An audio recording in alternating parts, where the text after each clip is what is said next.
twin-engine machine that may well be one of the wildest in the sport.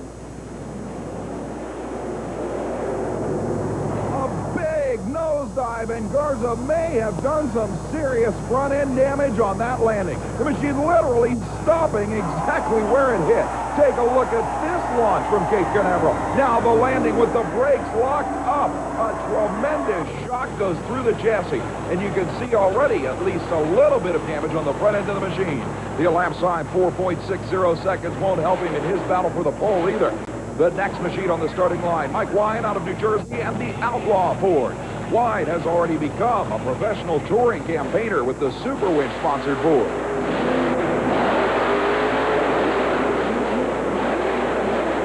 And again, sideways at the finish line, the elapsed time, 4.73 seconds, as the Dirt Moguls off the starting line are making this course an extreme test for these drivers.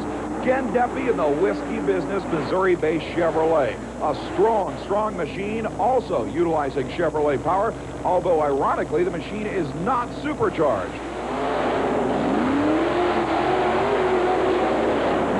And the rough landing on that last car indicates that every driver has got to get enough power to clear those cars if he expects a smooth run in qualifying. There you see from a rear view the rough landing these guys are taking. 3.96 seconds, however, will give Deppy one of the top 3 positions right now. Positioning this beautiful Chevrolet on the starting line is Buffalo, New York's John Kwasniewski and the aptly named Buffalo Tremor monster truck. A newcomer of the U.S. Hobbit Association Tour, the 26-year-old in his first full season of competition on the U.S. Hobbit Association Trail. A conservative start, but then a wild sideways finish, and at 4:23 he'll qualify well. Chris Chapman had a chance to take a look at things before the event. One thing that's really great about coming to a monster truck show is not only do you get to see about 2.5 hours of head-to-head racing, you get to come out and you get to learn a little bit about the drivers and the trucks themselves. And if you'll notice right over my shoulder, there's a pit party going on. What happens here is a local person will sponsor the event. They'll give you a pass and they'll allow you to go down on this floor, and you get to talk to your favorite driver, and you get to see his truck up close, get your picture made with him if you're lucky, and if you talk to him real nicely.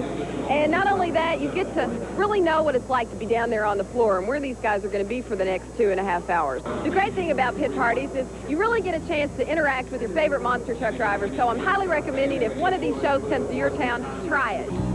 Coming up next, the quickest and fastest indoor motorsports machines in the world, the Super Modified Mud Racers. Stay with us.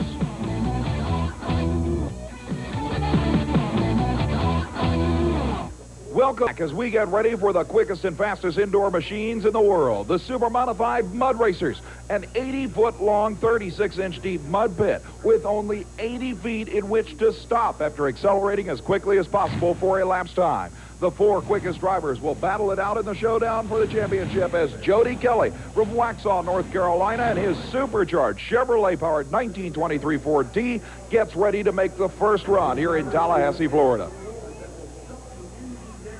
The ground crew connecting the kill switch that will automatically shut down all engine functions at the 80-foot mark. The cord, 80 foot long, will pull a pin that shuts all electrical circuits down to enable the driver to concentrate on stopping.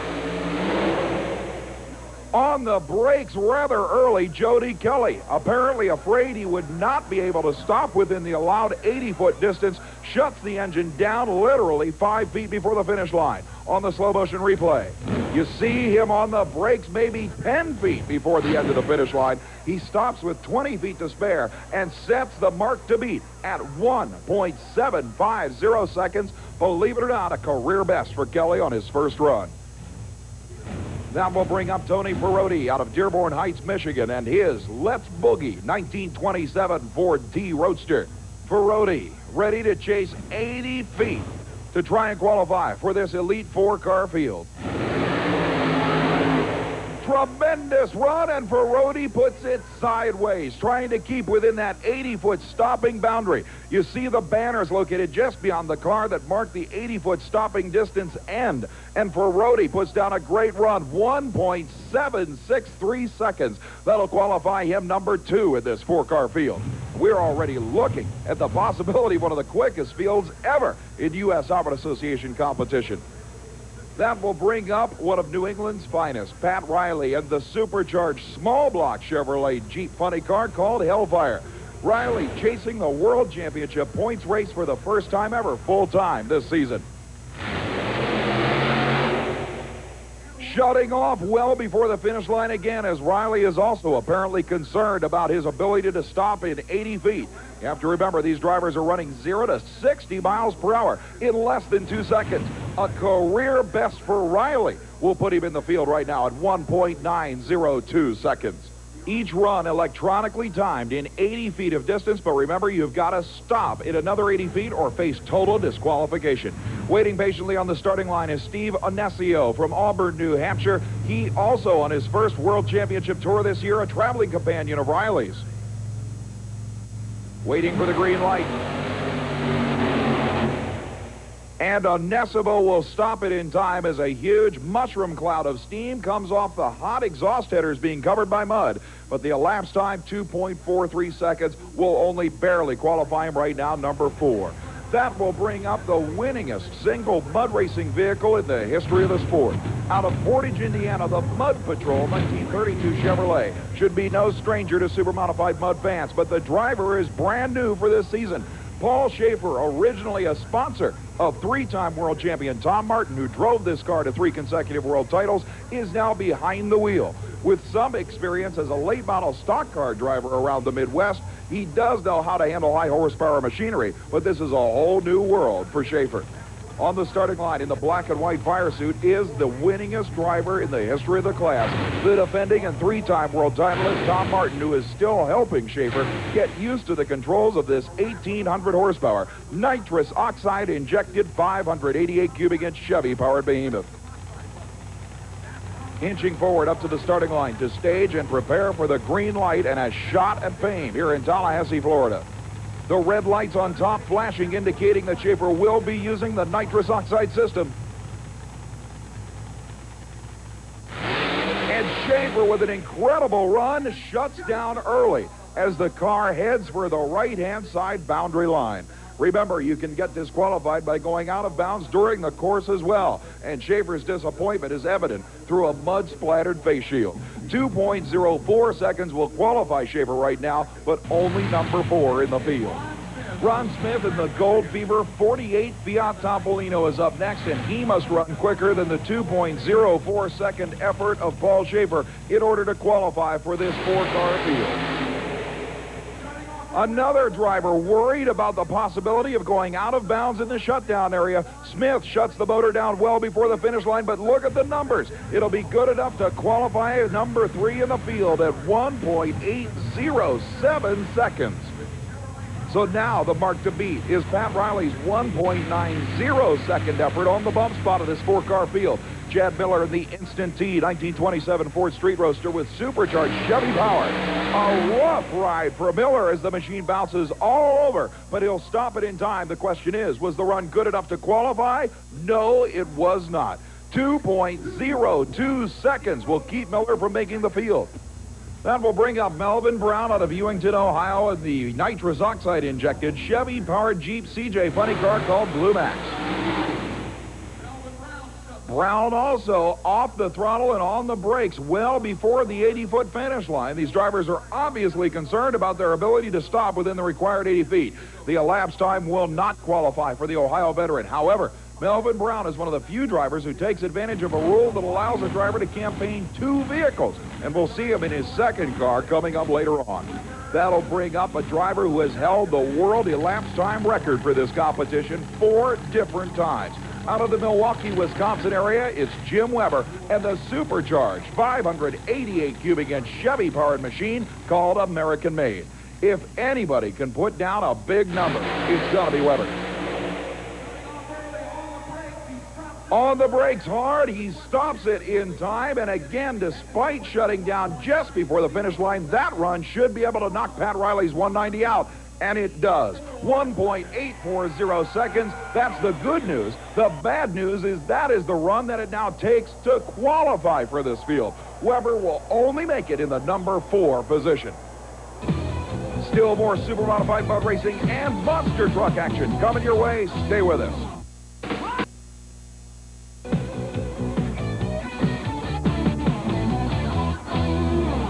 Welcome back as we are in the middle of what may well be the most competitive mud race ever. Jeff Acker out of Milwaukee, Wisconsin, and the Insanity 1927 Ford T-Roadster with supercharged Chevrolet power is on the line. He must run quicker than 1.840 seconds to qualify for the Camel Shootout. The 4 quickest drivers will return in this 80-foot acceleration and deceleration contest.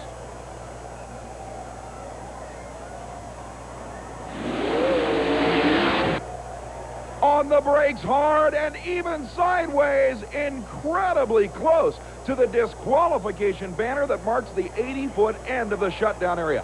Full throttle all the way to the finish line, then hard on the brakes as he puts the machine sideways trying to pick up distance. It's literally a matter of inches. We'll have to go to our overhead camera to see if this one is legal or not. Sideways and still a matter of inches. The elapsed time still has not been announced, but the officials are down on the ground telling Acker whether or not the run will be allowed or disqualified. They say it's good, but the elapsed time, 1.86 seconds, will miss qualifying by 0.02 of a second. But still an incredible driving job by Jeff Acker, the Milwaukee racer. On the line is Melvin Brown again. Earlier we saw his Blue Max Jeep. Now it's time for his Red Heat rear-engine supercharged dragster. Almost out of bounds before the finish line, but certainly the Red Heat dragster will stop in time. A great driving job during the actual run itself, but look at the elapsed time. 1.786 seconds. And believe it or not, that will put Melvin Brown, number 4, in the quickest field of mud racers in history. On the starting line, the Ground Zero Chevy S10 of Jeff and Jack Sturken out of Holland, Michigan, the team that finished number 2 to world champion Tom Martin in 1989. A supercharged small block Chevy engine in this full-body truck. On the brakes, trying to stop it in time, and again within literally a foot of the disqualification marker at the end of the course, Sturken stays in with a full throttle 80-foot run. He had to go quicker than 178 to qualify. It would take a career best for the yellow Chevy to make the field. The elapsed time comes up for Jeff and Jack Sturken's Ground Zero at 1.91 seconds. It won't be good enough. You can see the disappointment on Jack's face. Steve Bells out of Dover, Delaware with a small block nitrous oxide Ford Fiat leaves the line. Certainly a wild ride in the shutdown area, but because of the conservative starting line launch, the elapsed time won't even be close to qualifying. 2.21 seconds for the small block Ford-powered Fiat will leave him far from making this field. But pulling to the starting line right now is the winningest driver in the history of the super-modified mud racing sport.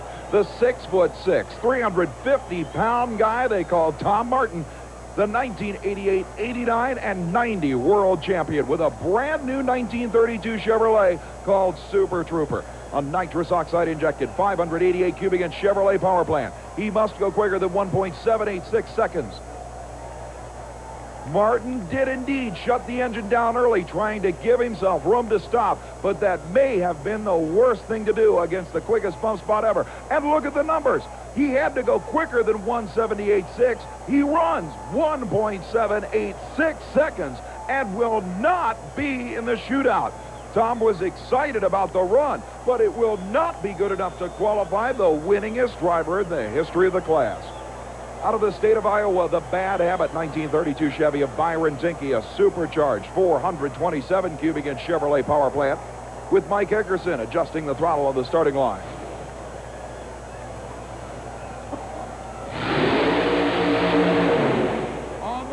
Tinky makes a full throttle run, and he'll stop with about 5 feet to spare. He's got to go quicker than 178 to get in the quickest field ever, and he misses by more than 1/10 of a second. 1.89 seconds won't help him a bit. That will bring up the newest super modified mud racer on the U.S. Harvard Association Trail. Gary Cook, who owns a monster truck, believe it or not, also has become involved in mud racing with a brand new supercharged Chevrolet powered machine called Bad Omen. Again, it would take a career best by this driver to make the quickest field. He drives at full throttle, puts it sideways to save the space, but I can almost guarantee that elapsed time will not be good enough to qualify, not even close. 2.35 seconds for the brand new supercharged Chevrolet of Cook. And certainly the biggest question on the minds of both fans and drivers is how much quicker can this field get? At this point, we're looking at what may well be the all-time mud race. Right now, it takes a quicker elapsed time than it ever has in history to qualify for the Camel Shootout. Pulling to the starting line is one of the most popular machines in all of mud racing, Mark Watrous out of the state of Michigan, and a supercharged, fuel-injected, Ford-powered Ford Thunderbird funny car. The Team Rancho Shock Absorber Special moving to the line is, believe it or not, an ex-quarter-mile drag racing veteran. This machine, originally campaigned by the Candies and Hughes team driven by Mark Oswald, had run a best of 274 miles per hour on asphalt before going mud racing with Watrous at the wheel. Watrous qualifies the car as far as distance is concerned. Now he has to wait for the elapsed time numbers and the Ford-powered T-Bird. A great run, full throttle to the finish line, then immediately locking up the brakes, stopping within 2 feet to go. The elapsed time on the run comes up, and Watrous runs 1.71 seconds. The #1 qualifier and the quickest Ford-powered run in the history of mud racing. Absolutely astounding performance for Mark Watrous.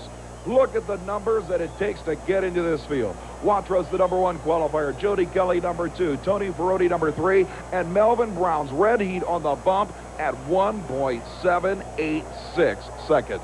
Those are the drivers that'll battle it out in the shootout. It will be wild. There's no question that since their inception, all forms of motorsports have been dominated by men, and very few women have broken that stranglehold, even driving these machines. But within the ranks of the U.S. Hot Rod Association, there is one woman who's broken through the biggest barrier of all. Tina Kelly is the only female event director in all of motorsports, and to handle herself in a world of men is a completely different situation. Was there anything you really had to prove to them at the onset? Yeah, #1, that I knew what I was talking about, and #2, that when I say something, I mean it. I do all the checking on the vehicles, make sure they're safety. I take care of all the competition rules. I book all the vehicles. I decide who goes to what show. Basically, just make sure that the competition runs as the rule book states. What we have here is a laser light system set up. We use a stage beam laser. This connects with the starting beam laser, and then we have a finish line laser at the end. We put spotlights on the other side of the track, which is what activates the photo cells. When they break this staging beam, the top of the tree will come on, okay? That's how they know they're staged. So actually, they have about 18 inches to jump before they break the starting beam. They give me the okay. The tree comes down to green. He breaks the starting beam. That's when his time starts.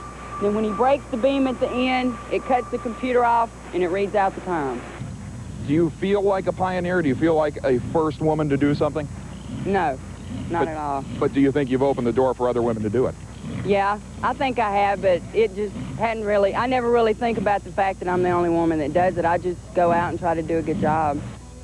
An incredible lady. But while we still have super modified mud racing to come, we've also got monster truck action. Stay with us.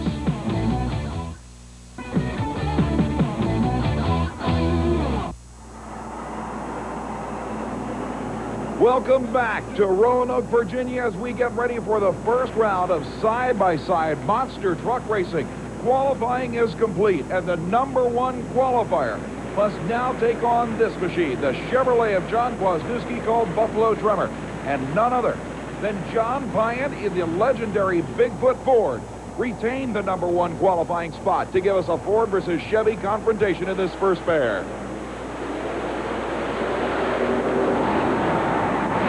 Pyatt out in front, but Kwasniewski gets sideways, breaks an axle off, and is upside down.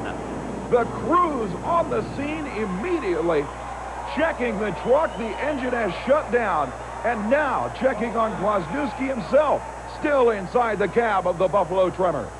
Mike Wine, the driver of the Jersey Outlaw, the first one to the cab of the bright red Chevrolet. Now John Pyatt is out of Bigfoot and trying to assist the Chevy driver out of the truck. A tense moment. as apparently Wisniewski can barely get unstrapped from the 5-point belt harness. And now Plant is literally trying to pull him out of the cab of the Chevrolet. Jerry Richmond now, the driver of the Weapon 1 Chevy, is on the scene. Joe Quinterno, the U.S. Harmon Association event director, was one of the first ones there.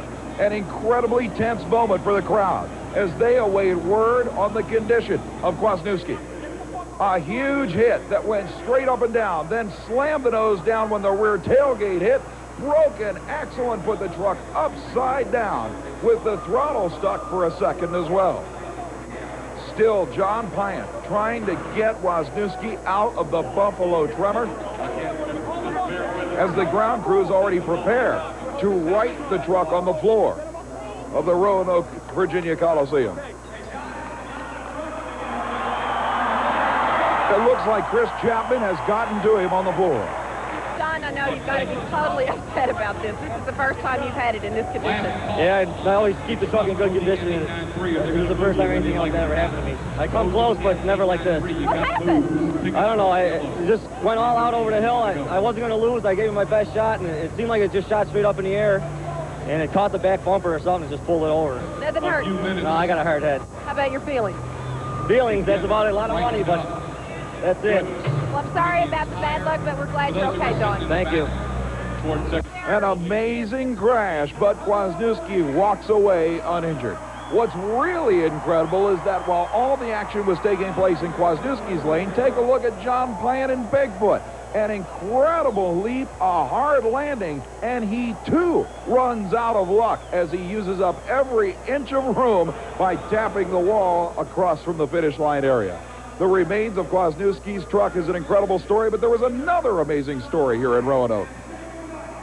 Something happened in Roanoke, Virginia earlier today that really touched my heart. Got to do me a favor, you guys. We're making a collection up. This boy was here last night. He got his motorcycle stolen, okay? And what we did is the boy was here in the concession stands running around serving Pepsis and all. He found the 3 kids that stole the bike. He went over and got the cops and everything. And while he was getting the cops to get his motorcycle back before the show, 2 SOBs went outside, took his bicycle. Well, once the monster truck drivers learned about this, they didn't like it at all. It didn't set real well with them. The other drivers, monster truck drivers, the guys at the show and everything come up with 10, 15, 20 bucks out of their pocket. We're trying to get up the money, and during the intermission of the show, we're going to give him a brand new bicycle. See if we can make his life a little bit better. He won't know nothing about it. He don't know anything at all. He's still sitting over there crying and moping. Yeah, we collect the money. I'll run and get the bike. One of his friends is here, and he said he knows exactly what type of bike it was. So we're going to run down to his department store and pick up the exact same bike for him. At intermission, they presented him with that bicycle, and he was absolutely ecstatic. We got you. Good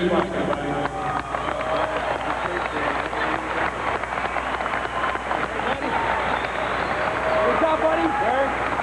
Thank you, buddy.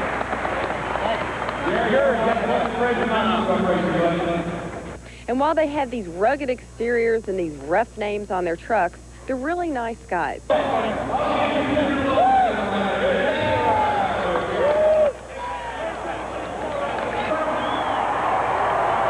Certainly the credit must be given to the monster truck drivers who organized that donation. But in the meantime, they are also organizing themselves for the continuation of battle. Ken Deppy in the Whiskey Business Chevrolet moves to the line as we continue action. The number 3 qualifier, somewhat of a surprise, moves it up against the rear-engine supercharged Ford called Overkill, being campaigned this particular event by Marty Garza. Both machines lining up the stage. Remember, those dirt moguls just off the starting line have really made this a bizarre acrobatic battle. Obvious problems for Garza. And Deppy and the Whiskey Business machine will advance easily to the semifinal round.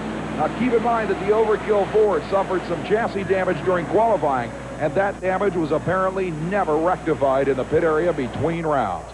On the slow motion replay, you can see Deppy in the same beautiful form he displayed during qualifying, and the Whiskey Business truck may well be a serious competitor in this battle. Meanwhile, the next pair of machines pulls to the line as the crowd anxiously awaits another showdown. This one between Jerry Richmond and Weapon 1 and the incredible Clydesdale of Bennett Clark. An all Chevrolet duel. with the winner advancing to the semifinal round.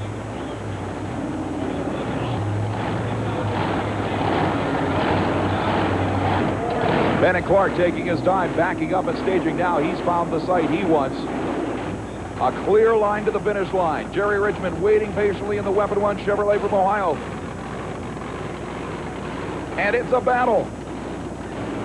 But the Clydesdale pulls it out with a huge leap at the finish line, bouncing to a stop with a semi-final round berth. The whole shot apparently went to the Weapon One Chevrolet, but it was the Clydesdale passing him in the air in an incredible come-from-behind win here in the first round of monster truck competition. And elated Bennett Clark knows he'll still be in the running as he steers it back into the pit area with one last pairing to go. It'll be Rob Fuchs's incredible First Blood Ford taking on the Jersey Outlaw of Mike Wine.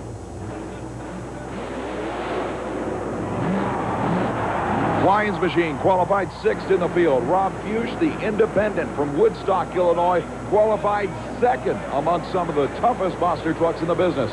This is the machine that Fuchs hand-built. No major sponsorships, just a ton of sweat and blood. Mike Wine in the Super Winch back entry, lining himself up in the left-hand lane.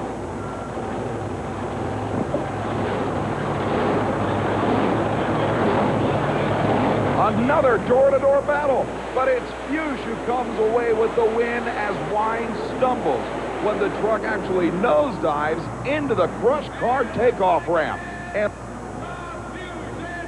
And Wine is as stymied as the spectators as to what caused that nosedive. Let's take a look in slow motion. He comes hard over that dirt cord, but there you see a part of the chassis actually broke when it landed from the initial takeoff dirt mogul. That's where the problem was, and Wine must realize that at this point. Now it's time for our A1 finish, brought to you by A1 Steak Sauce. Fred Schaefer, the defending world champion monster truck driver, knows all about great finishes. At a recent event in the Big Apple, he pushed his barefoot to the max against Torres, Jack Willman Jr.'s monster, just nosing out the victory and a photo finish. This outstanding finish is brought to you by A1 Steak Sauce. A1, it's how steak is done.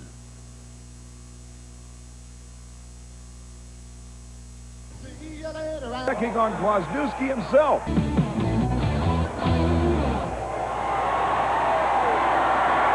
The semi-final round of monster truck action here in Roanoke, Virginia has the crowd literally in a frenzy as the machines head out for battle. It'll be Ken Duffy in the whiskey business Chevrolet taking on the most legendary Ford of them all, John Pyatt at the wheel of Bob Chandler's Bigfoot. The winner of these two semi-final round matchups will advance to the final round. Pyatt wheels around to select his lane of choice. Ken Duffy waits patiently on the line. It'll either be Pyatt will stick once again in the right-hand lane. He qualified there and won his first round battle on that side of the course. The look of concentration. Pyatt trying to continue the Bigfoot win streak. And pulls out the victory by less than half a truck length, and again comes within inches of the retaining wall. You got to give credit to Ken Duffy in the rear-engine Chevrolet. He kept pace all the way, only losing out by a matter of feet at the finish line of this short course. Pyatt waves to the appreciative fans. He'll head to the pits and get ready to do battle in the final round, taking on the winner of the next pair of machines, heading for the line. And the crowd greets the next pair of combatants. It'll be the big pink Chevrolet called Clydesdale of Bennett Clark, taking on the working class hero, the one and only Rob Fuchs and the First Blood Ford. Two side-by-side Chevy versus Ford battles determining our finalists here at Roanoke, Virginia. Fuchs checks the cars in the First Blood Ford, determining which lane he wants. He will take the right-hand lane, surprisingly enough, while Bennett Clark lines up on the far side of the floor here at Roanoke.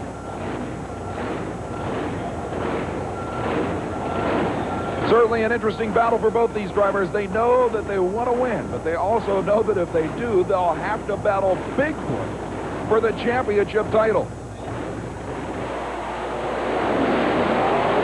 Fuchs gets a slight advantage, but here comes the Clydesdale, and an incredibly close battle. They both stopped literally a few feet from the wall, but we're going to have to take a look at the replay to determine the winner on this one.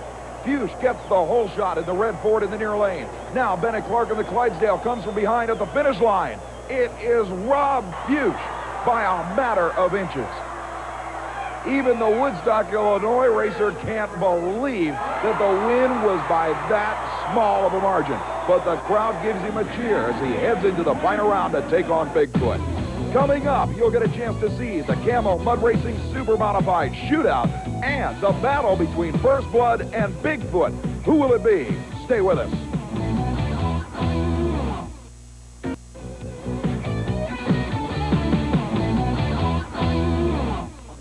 Get ready as we are prepared to determine the Camel Super Modified Mud Racing Shootout winner here in Tallahassee, Florida. Jody Kelly out of North Carolina will get to set the pace in this field of four.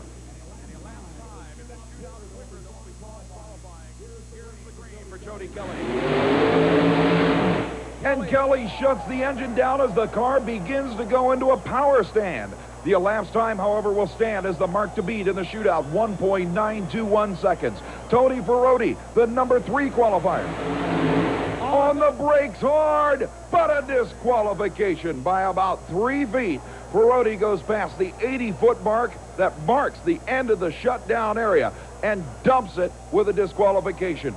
A tough break, but that will certainly leave Jody Kelly still in the number 1 spot. Remember, this is a game of acceleration and deceleration. The next driver on the starting line, Melvin Brown in the red heat rear engine dragster who qualified number 4 with a career best in the quickest field ever. A rough ride, but he'll stop it in time. He had to go quicker than 1.921 seconds. The Ohio campaigner with the supercharged dragster does it. 1.888 seconds will take the number 1 spot. And that means it comes down to this driver. The only Ford in the Camel Shootout, the supercharged Thunderbird funny car of Michigan's Mark Watros. The Team Rancho shock absorber machine qualified with a career best 171. He's got to beat 1.88 to win.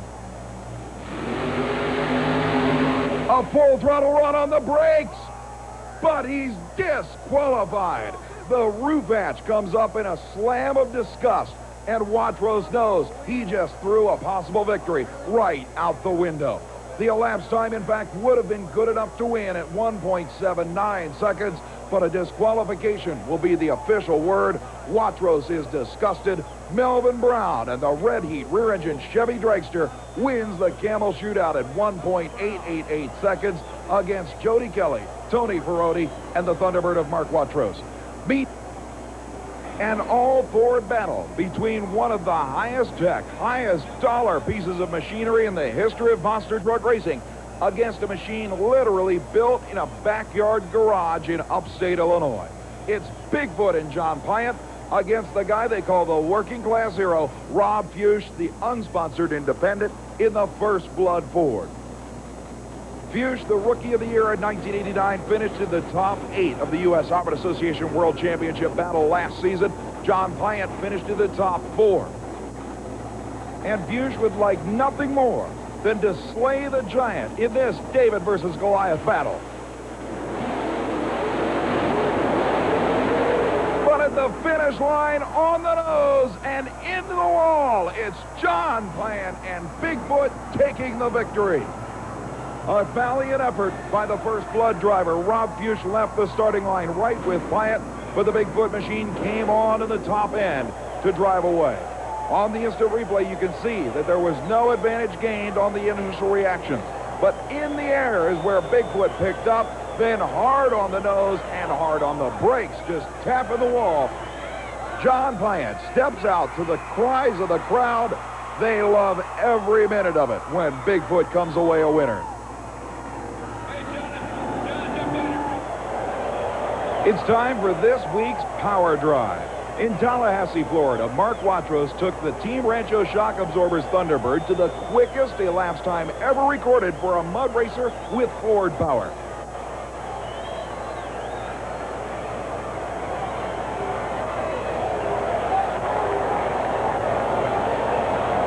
He stopped in time, and at 1.714 seconds, he earns this week's Power Drive.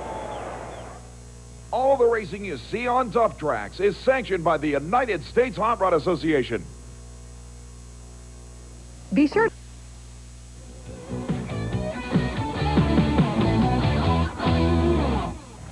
After qualifying 4th and last in the Camel Shootout, Melvin Brown and the supercharged Chevy-powered red heat rear-engine dragster comes away a winner here in Tallahassee, Florida at 1.88 seconds.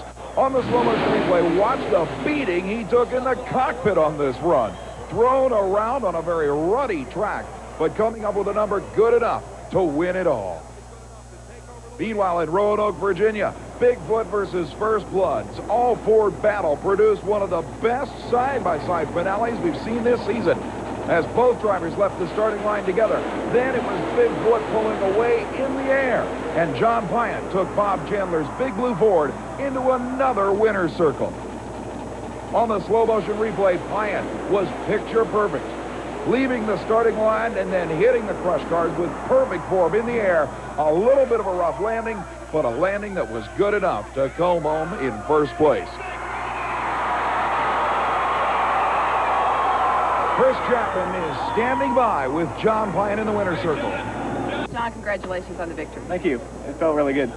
Did you think that you were going to really maybe have to do a little bit more than you expected going in against Rob Kush? Yeah, I've been kind of testing the track out every run, pushing a little bit harder and harder. I knew I was going to have to run real hard to, beat him in the final. That was the hardest I hit the hill, and it pushed him pretty hard. I took a good hit. My back's kind of sore. Something about whenever trucks come up against you on that far lane, they'd like to get out of control. Did you see him getting out of control? No, I didn't really see anything except the wall and the ground and a few other assorted things. I didn't think you were going to stop. All the camera crew were standing in there. We got out of your way. What was going on? The truck took a funny hop when I came off the cars, and we can make sure it doesn't get real bad is get on the throttle hard. So I had to get on the throttle and then instantly hit the brakes. Did you see flashbacks of the Buffalo trimmer? No, I didn't. I didn't really have any trouble with my truck bouncing around bad. Well, congratulations. Second out of a field of 9 ain't bad. Not bad, but we'll see if we can get first tomorrow. We certainly could not have asked for a more incredible super modified mud race. The quickest field in history in the Camel Shootout. The second quickest elapsed time in history, 1.71 seconds from Mark Watros's Thunderbird, and a big win from Melvin Brown and the Red Heat Dragster. It's not going to slow down either. You're going to see more action like this for the rest of the season. Well, that's a wrap from the Roanoke Civic Center. I'm Chris Chapman. Good night and good trucking.